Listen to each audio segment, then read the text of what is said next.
नमस्कारम सद्गुरु नमस्कारम। जी। तो सदगुरु जी, आप भीतर के दुश्मन की बात कर रहे हैं। पिछले कुछ दिनों में भीतर के दुश्मनों पर कार्रवाई हुई है और ये समर्थक हैं, पैसे देने वाले हैं, लोग जो सरहद के इस पार होकर समर्थन दे रहे हैं। Our side of the border को सही। देखिए, really हमें support समझना होगा कि ये सिर्फ एक या दो लोग नहीं हैं, एक पूरा इंफ्रास्ट्रक्चर है। इस इंफ्रास्ट्रक्चर को पूरी तरह ढहाना होगा ताकि अगर बाहरी लोग कुछ करना चाहें तो उन्हें एक सेना के रूप में आना पड़े। वे ये सब चीजें न कर पाएं। ऐसा तभी हो सकता है जब एक स्थायी इंफ्रास्ट्रक्चर हो, एक स्तर का समर्थन है, सोशल मीडिया में समर्थन है। इसे खंड करना होगा। देखिए, देश कोई, मैं ये बात किसी जोश में नहीं बोल रहा हूं, मैं बस एक समाधान की बात कर रहा हूं। देश कोई ऊपर से नहीं उतरा है, ये एक विचार है जिससे हम सभी सहमत हैं कि ये हमारा देश है। अगर हम उसका ध्यान नहीं रखेंगे, अगर हम उसके लिए समर्पित नहीं होंगे, तो ये एक शानदार विचार नहीं बनेगा, ये एक भयानक विचार बन जाएगा। अभी हमारी ये समस्या है, बहुत से लोगों ने इस विचार को महत्व नहीं दिया। वे असमंजस में हैं। राजनेता भी वे या असमंजस में हैं या सोच रहे हैं कि किस रास्ते जाना है। इसकी वजह शायद ये है कि जमीनी स्थिति ऐसी है, क्योंकि मैं जानता हूं कि दूसरी ओर कई बिंदुओं पर पाकिस्तान को लगता है कि उन्हें कश्मीर मिलने ही वाला है। उन्हें कभी समझ नहीं आया कि चाहे वे कुछ भी कर लें, भारतीय सेना कभी उन्हें कश्मीर नहीं सौंपने वाली। ऐसा कभी नहीं होने वाला। मगर उस ओर एक छलावा है। पिछले 70 सालों में कई बार, कम से कम 4 से 5 बार, उन्हें वाकई विश्वास था कि वे बहुत करीब हैं, बस मिलने ही वाला है, क्योंकि स्थानीय रूप से बातें होने लगती हैं, बस करीब है और 2 महीने में कश्मीर हमारे पास होगा। वहाँ इस तरह की बातें होती हैं, तो उस भ्रम को हमें तोड़ना है। और हम ऐसा कैसे करें? अगर आप लोकल इंफ्रास्ट्रक्चर को पूरी तरह तोड़ दें।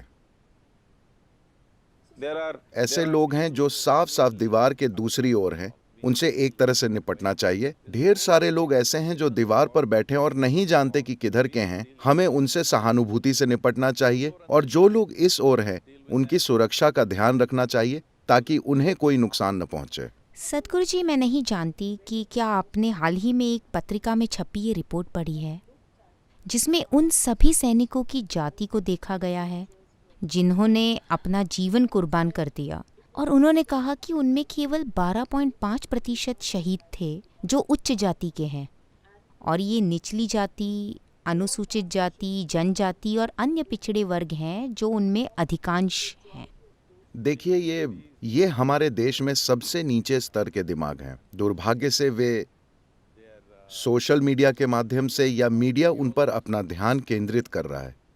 कृपया, ये इंसान होने के लायक नहीं है। कृपया अपने कैमरे उन पर न लगाएं। लेकिन क्या कैमरे नहीं लगाने से भीतर का अल्सर ठीक होगा, कम होगा या दूर होगा? देखिए, अगर आपके शरीर में कोई अल्सर है तो चेहरे पर लेकर घूमने की जरूरत नहीं है। लेकिन क्या इसका इलाज नहीं करना चाहिए? हमें इसका इलाज करना होगा। कैसे करें? लोगों के इस तरह के बेतुके बयान देने का एकमात्र कारण यह है कि वे एक दिन के लिए प्रसिद्ध हो जाते हैं। सबसे पहले तो उन्हें यह दर्जा मत दीजिए। इस देश में ये इस तरह हो गया है, कोई व्यक्ति अगर स्क्रीन पर आना चाहता है तो बस उसे कुछ मूर्खतापूर्ण कहना है। Say something absurd. अगर वो ऐसा कुछ कहते हैं और कैमरे उन पर हैं तो वे सिर्फ लाइमलाइट का आनंद ले रहे हैं। कृपया उन्हें ये ना दें। लेकिन सदगुरु जी, अगर इन लोगों से कहा जाए कि वे ऐसा कुछ ना करें, या अगर उनके खिलाफ कार्रवाई होती है, तो देश की सड़कों पर नारे लगेंगे कि उनकी अभिव्यक्ति की स्वतंत्रता, उनके बोलने की स्वतंत्रता छीन ली गई है और इस देश में इनटॉलरेंस है।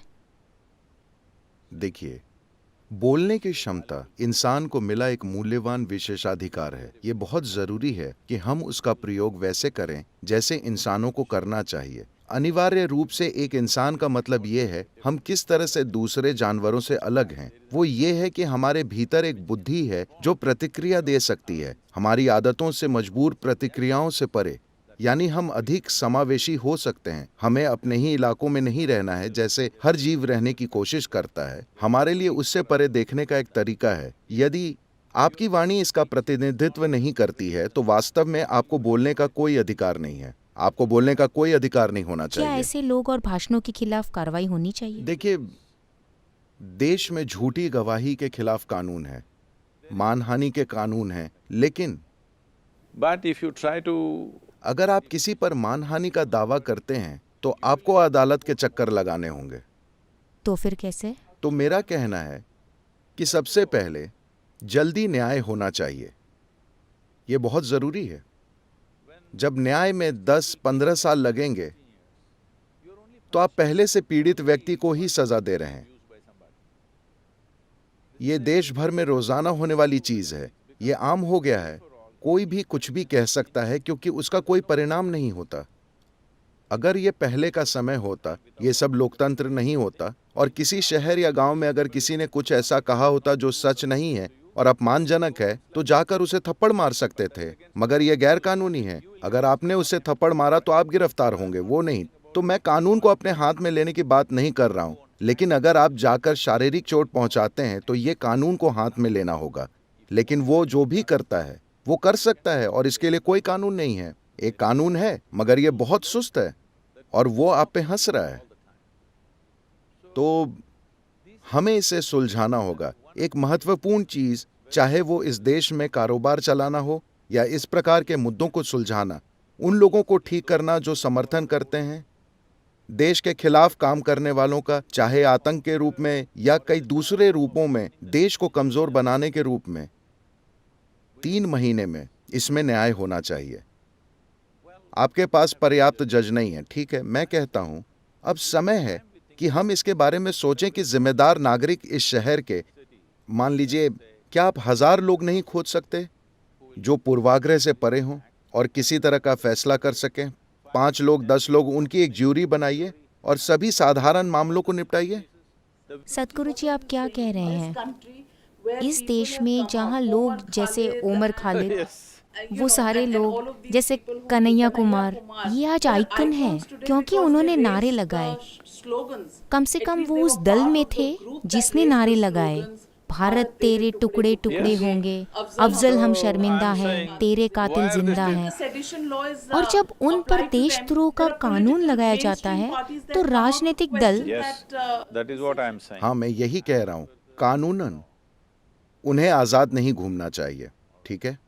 वे न सिर्फ आजाद घूम रहे हैं बल्कि वे सुर्खियां बटोर रहे हैं।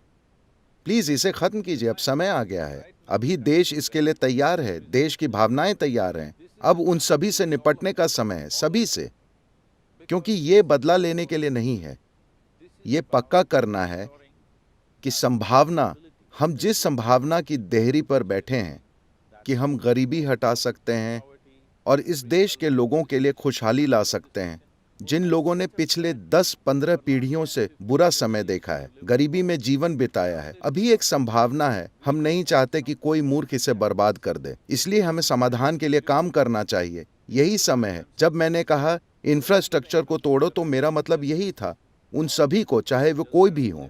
कई साल पहले जनरल मुशर्रफ ने कहा था, अगली बार जब युद्ध होगा तो वो तुम्हारी सीमाओं के अंदर होगा, सीमा पर नहीं। उन्होंने ये कहा था। खैर, उन्होंने एक समझ और कुछ जानकारी के साथ ऐसा कहा था। अब जब लोग खुलेआम कह रहे हैं हम देश को तोड़ना चाहते हैं, तो हमें यह तय करना चाहिए, हम सभी को, क्या हमें देश को तोड़ना चाहिए? हम एक बार उसे तोड़ चुके हैं, फिर कभी नहीं तोड़ेंगे, क्योंकि जब हमने उसके टुकड़े किए तो 10 लाख से अधिक लोग मारे गए और करीब 15 लाख लोग बेघर हो गए। बहुत से लोग 70 सालों बाद भी अब तक नहीं बच पाए और हम उस दर्द को जानते हैं। देखिए, अखबार में मरे हुए लोग आते हैं। अगर इतने लोग मर गए तो आप बताएंगे कि इतने लोग मर गए। क्या आपके पास ये बताने का तरीका है कि कितने लोग कष्ट झेल रहे हैं? Do you have a way of reporting people's suffering? जिन लाखों लोगों को लूटा गया, बलात्कार किया गया और जो अपने बीवी, बच्चे और पति खो बैठे, वे कितनी बुरी हालत में आ गए, इस ओर भी और उस ओर भी, दोनों ओर। क्या आप वैसे एक और हालात पैदा करना चाहते हैं? मैं भौगोलिक अखंडता की बात नहीं कर रहा, मैं इंसानी पीड़ा की बात कर रहा हूं। हमने उस पीड़ा को देखा है। दुर्भाग्य से ये अच्छी तरह दर्ज नहीं है, किसी ने उसके बारे में लिखा नहीं है, किसी ने उस पर फिल्में नहीं बनाई, किसी ने इस पीढ़ी के लिए उसे जीवंत नहीं किया कि हमारे साथ ऐसा हुआ। हमें फिर कभी ये गलती नहीं करनी चाहिए। तो जब देश की राजधानी में कोई खुलेआम कहता है टुकड़े टुकड़े, आप कानून की तमाम बारीकियों के साथ क्या कर रहे हैं? जो करना चाहिए उसे करें। Please do what you have to do. लोकतंत्र देश को चलाने के लिए है, उसे तोड़ने के लिए नहीं। लोकतंत्र देश को तोड़ने के लिए नहीं है। अगर कोई ऐसा समझता है तो उन्हें अब खुद को सुधारना चाहिए, क्योंकि लोकतंत्र मुख्य रूप से सत्ता का गरिमापूर्ण बदलाव है कि आप किसी रक्तपात के बिना सत्ता बदल सकते हैं, जो मानव इतिहास में कभी नहीं हुआ। सिर्फ लोकतंत्र के आने के बाद से ऐसा हो रहा है। तो लोकतंत्र का यह अर्थ नहीं है कि आपको एक देश के टुकड़े करने का हक है। हम एक बार फिर देश को तोड़ना नहीं चाहते। हम एक बार ऐसा कर चुके हैं, हमने पीड़ा देखी है। हम नहीं चाहते कि ऐसी घटना फिर कभी भी घटित हो हमारे देश में। तो अगर किसी को लगता है कि वे ऐसा करना चाहते हैं तो हमें उससे निपटना होगा। इसमें इंतजार किस बात का है? उनका एजेंडा देश की खुशहाली भी नहीं है। जब ऐसी चीज मौजूद है, अगर हम उससे नहीं निपटेंगे तो हम शांतिपूर्ण लोग नहीं हैं, हम नासमझ और मूर्ख हैं। बस मैं ऐसी पीढ़ी के रूप में नहीं जाना चाहता जो मूर्ख थी, जिसे पता नहीं था कि देश को बनाने के लिए क्या करना है। मैं ऐसी पीढ़ी के रूप में जाना चाहता हूं जिसने सही चीजें की और देश को सही जगह ले गए। हर किसी को यह समझ लेना चाहिए, हमने भयानक इंसानी तबाही फैलाई थी 2 टुकड़े करके, और टुकड़े नहीं। जो भी इस बारे में बात करता है उसे इस देश में नहीं होना चाहिए या उन्हें सरकारी मेहमान होना चाहिए।